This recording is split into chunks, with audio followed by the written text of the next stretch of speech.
Go back. Well, if you want to go get in the cart. Daddy will drive you back. Oh, but I'll drive you back. He'd be happy to go back and watch some football. You talk about how much grass they're on. The general procedures of going. Here, John, I'll film her talking if you want to be attentive. You end up there for 3 months. So one of the things that is unique about our farm is,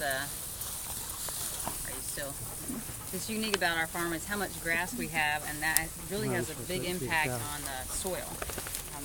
Because we graze high grass, it prevents the soil from being eroded in a way where it would be if we were grazing very low grass, or if we were in a feeding situation where the soil would be more likely to be eroded.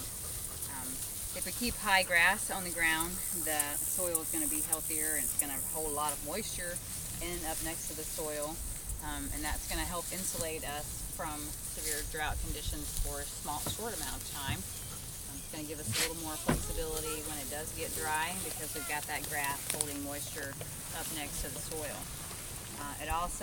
It puts a lot of organic matter when the cows come in. After they've grazed, we would bush hog this down, and it would still be deep. Bush hogging is not like mowing your yard. We'd cut it about 10 inches high, and all the organic matter that we cut 10 inches and higher just ends up laying on the ground, and that feeds the soil. That becomes the soil. And so we are constantly building up the soil in the pastures. Because we're not putting any chemicals in the pasture, we have a really healthy, vibrant soil, and by vibrant I mean it's living things.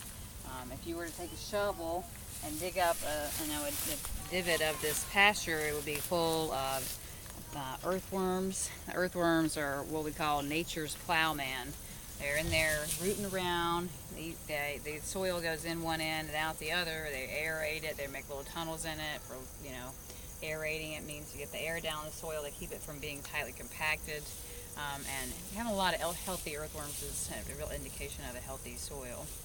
Another thing that we have that chemicals would kill would be dung beetles. Every time there's a manure pat hits the soil, the dung beetles come up from the bottom of the soil and side down underneath the surface of the soil, and they go up into that pile of manure, and they take the nutrients and they take them back down into the soil.